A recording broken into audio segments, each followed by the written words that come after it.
Last week on Expedition Texas, we began to tell the story of the East Texas oil field. Discoveries in Van, Gladewater, and other locations solidified a place for those cities and the East Texas economy for decades to come. But there was no discovery more significant than the well that came in near Kilgore, Texas, when a man known as Dad Joyner took a risk on a piece of land leased from a woman named Daisy Bradford. Hey, Olivia. Hey, how are you? Good. So we're here at the East Texas Oil Museum, and already I've just barely gotten into the place, and there's so much to see. Absolutely. We have a plethora of antiques and collectibles. All were of the period, and most of them were donated by the community here of East Texas. Oh, wow. This is the ARP General Store. This would have been what a store would look like in the 1930s here in East Texas. This is what the East Texas field looks like underground. But you can see how far down they had to get into the earth to get to that oil layer. So that's oil there. That would be the oil. That is the oil. It's about 3,600 feet down there. Hey, man, so here we are at the world's richest acre. The Kilgore Historic Preservation Foundation decided they wanted to create these replica derricks to honor the oil boom from 1930, whenever there are 1,100 oil derricks in downtown Kilgore. Wait a minute, 1,100 derricks just in downtown Kilgore? Yes, just in downtown Kilgore. I thought this was a lot. Hey Bob, how are you? Good to see you. So, saw so many cool things coming into Joinerville here today, and of course Good. the Gaston Museum is right here, where you can show us around some of the history of the oil boom and how it affected this area, right? Absolutely. The biggest thing about this community that has outlived and endured everything is the Gaston School. This is the section that indicates the old school. I would like to point out the difference in this school building you see here, the little schoolhouse, and what it actually became. And look at the difference the little oil makes. Texas is full of lost history, from lost cemeteries to abandoned buildings, from the infamous to the obscure. Hitch a ride and travel across the Lone Star State, looking for hints of Texas' colorful past, our lost history. This is Expedition Texas, and we're gonna find it.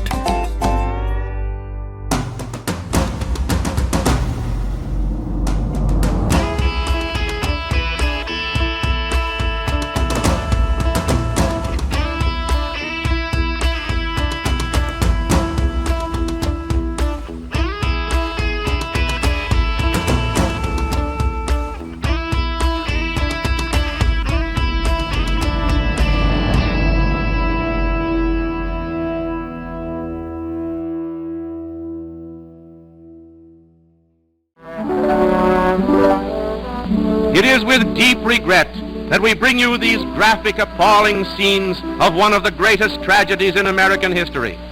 Hundreds of school children and their teachers killed and mangled, some of them literally blown to bits, others crushed by falling masonry, when their new consolidated grade and high school in the center of the rich East Texas oil field was shattered by a terrific gas explosion. Had the blast occurred 10 minutes later, school would have been dismissed, and the death toll small perhaps.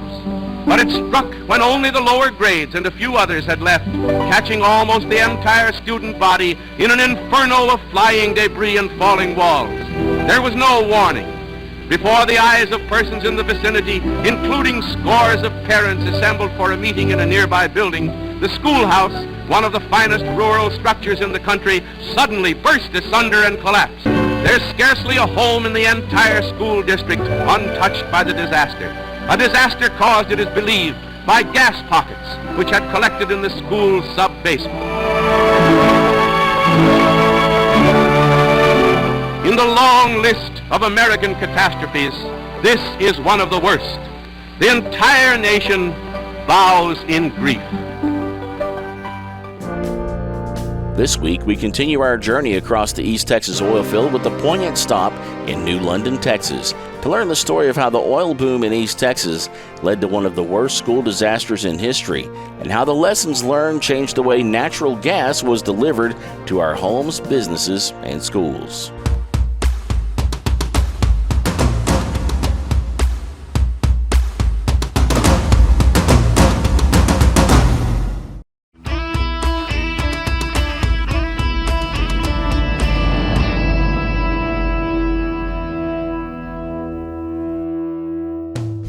here telling the story of the East Texas oil field. We started off last week in Kilgore and Joinerville. Today we travel to New London, Texas to learn how the boom in East Texas led to rapid growth and massive structures to consolidate schools.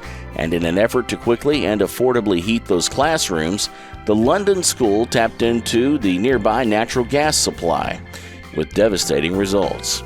Today we're covering what happened there and visiting with the volunteer docent of the London Museum. We're visiting with Jimmy Piercy. And our first question is one of location. London or New London? On signs, we've seen both. They had a post office, and it was London, Texas. But after the Civil War and during Reconstruction, this area lost population because the railroad didn't come through here, and so they lost their post office. So when they tried to get their post office back again in the 1930s, the town of London was already established down close to Fredericksburg, Texas, so they couldn't have London in Texas. They had to have New London. But what people don't realize is the school was never New London. The school always remained London. And if you look on the top of the auditorium over there, it still says London High School Auditorium. So the London Museum in New London, Texas, is there to commemorate and tell the story of the tragedy that befell the London School. What happened on March the 18th, 1937,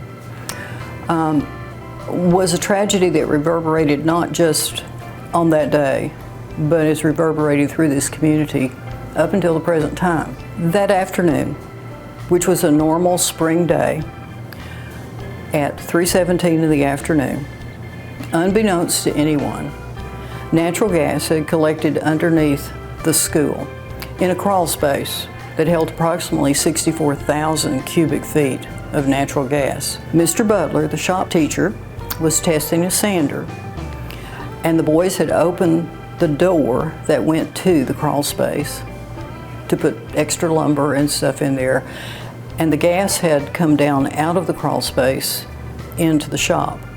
And when Mr. Butler plugged in that sander, it sparked, and that spark is what set off the explosion. The explosion was really catastrophic because of the way the school was built. It was built on a foundation that was raised up off the ground on concrete and steel pier and beams, but it had an 8-inch steel reinforced concrete floor. And that whole floor went up with the explosion through the classrooms, through the roof, and then smashed back down on everything. The explosion itself was just a few seconds, and it was almost muffled because of the way it was built. People felt it more than they heard it, and people came from all over the oil field. When you're in an oil field, you know what an explosion sounds like, and people started coming from everywhere. But at the moment of the explosion, there was also a PTA meeting going on in a building on the campus adjacent to the one that exploded.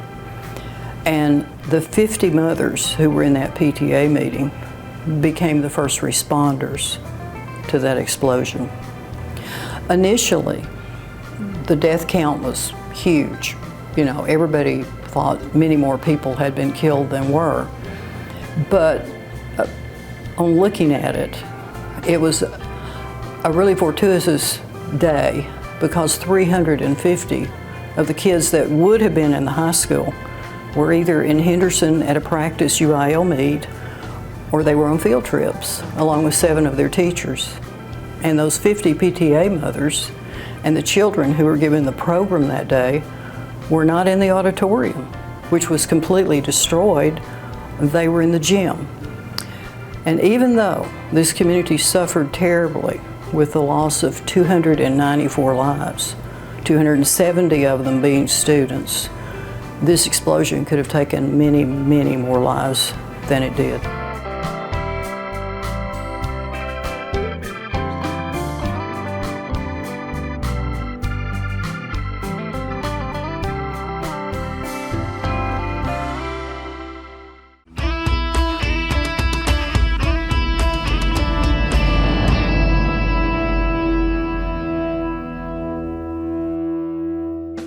We've been exploring the stories of the East Texas oil field. The story of the disaster at the London School is well-known Texas history.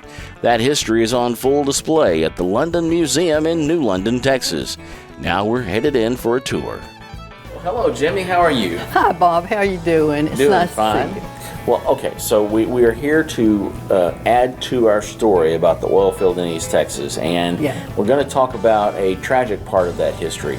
But part of the reason that it was such a big event is that the oil, which we're standing in front of a lot of signs here that from the different companies that were working in the East Texas oil field, part of the reason the New London School was so large and so extravagant, really, was because of the money that the oil brought into East Texas. Correct.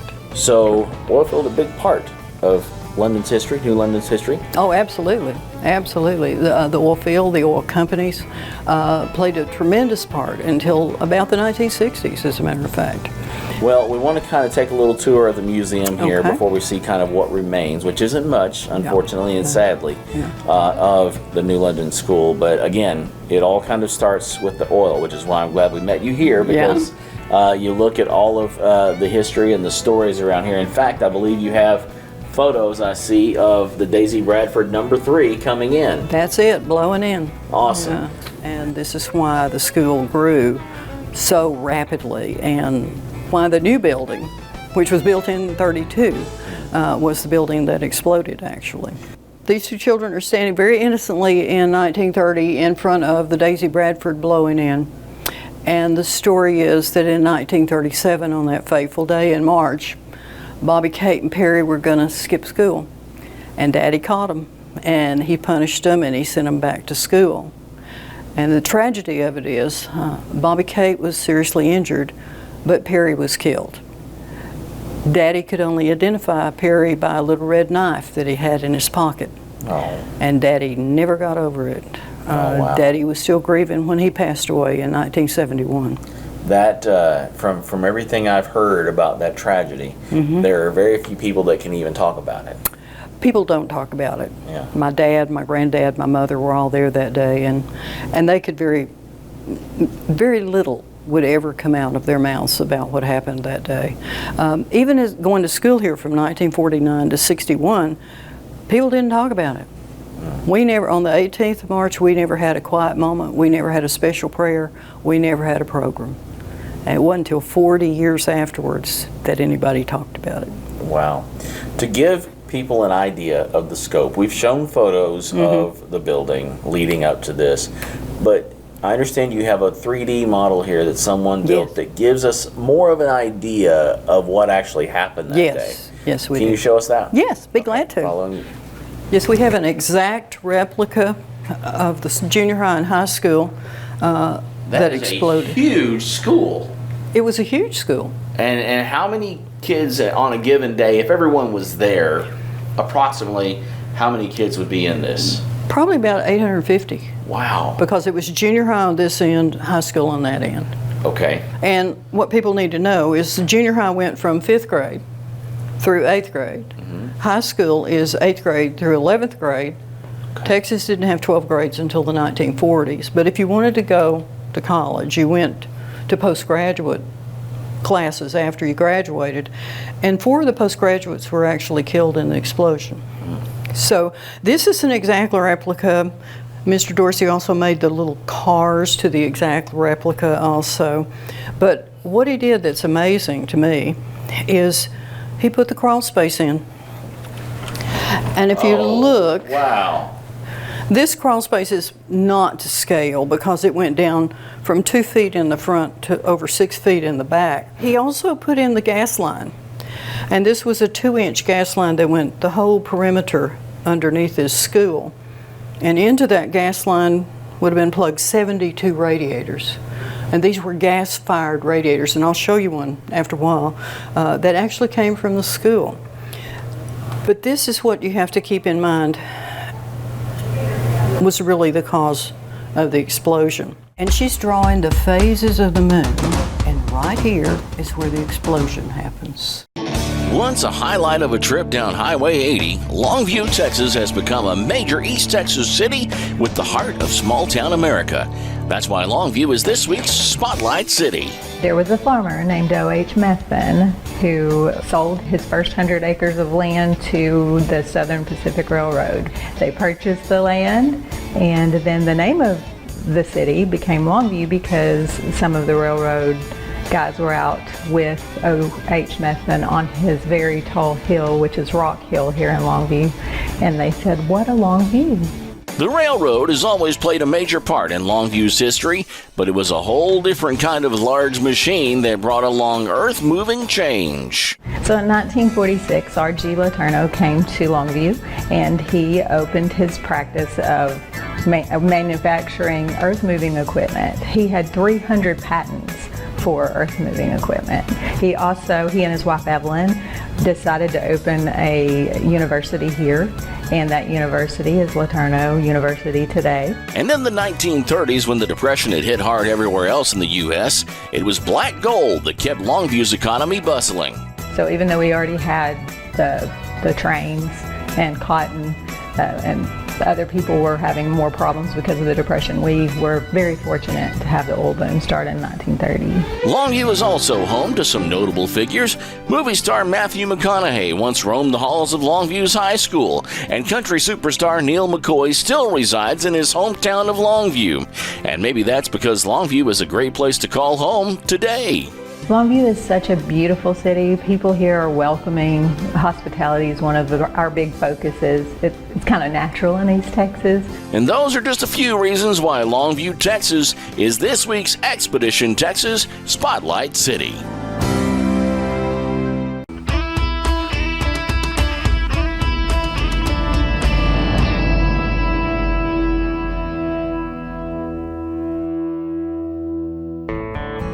We're telling the story of the East Texas oil field. Today, we're in New London, Texas, to learn how the oil boom in East Texas led to rapid growth and massive structures.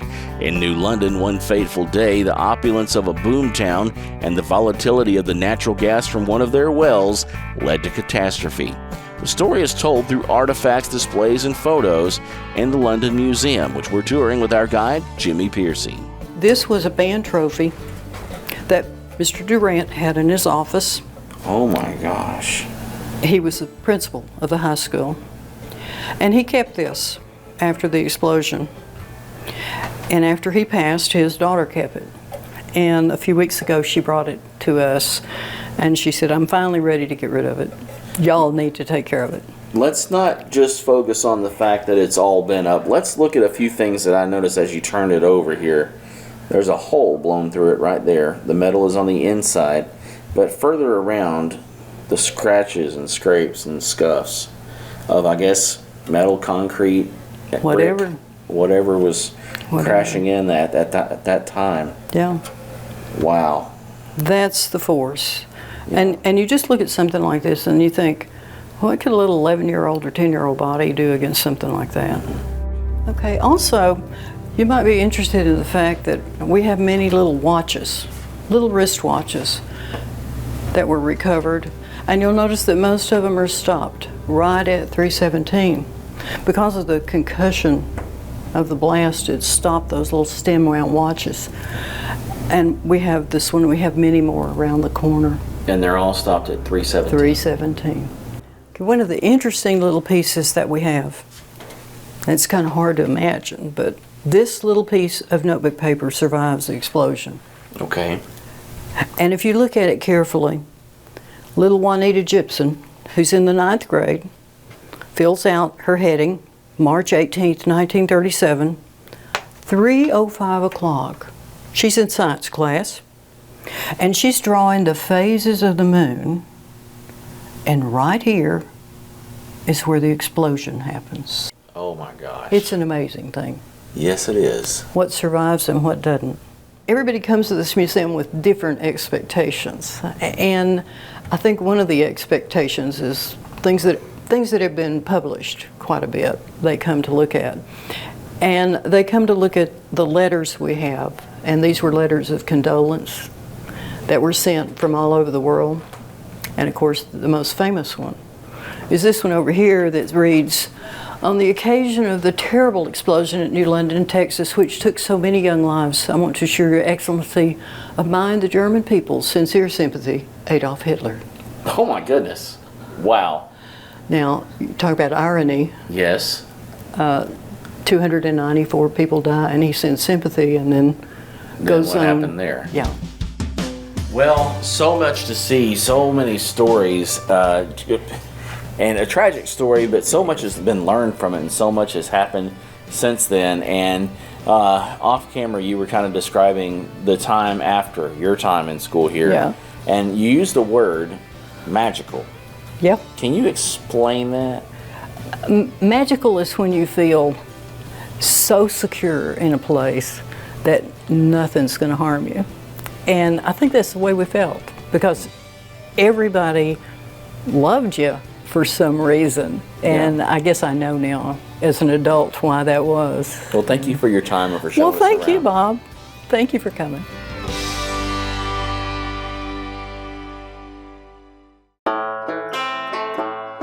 From the Daisy Bradford No. 3, where oil first burst forth into the East Texas economy and consciousness, to the lavish schoolhouses and ultimately the tragedy that occurred in New London, the story of the East Texas oil field remains all across East Texas, not only in the ruins of a once bustling industry, but to the pristine museums where artifacts from the time are meticulously maintained. There's more to this story as we continue on next week to Arp, Texas, to explore the ruins of the premier refinery there. Down the road, there's another lost legend waiting to be discovered, and on Expedition Texas, we're going to find it.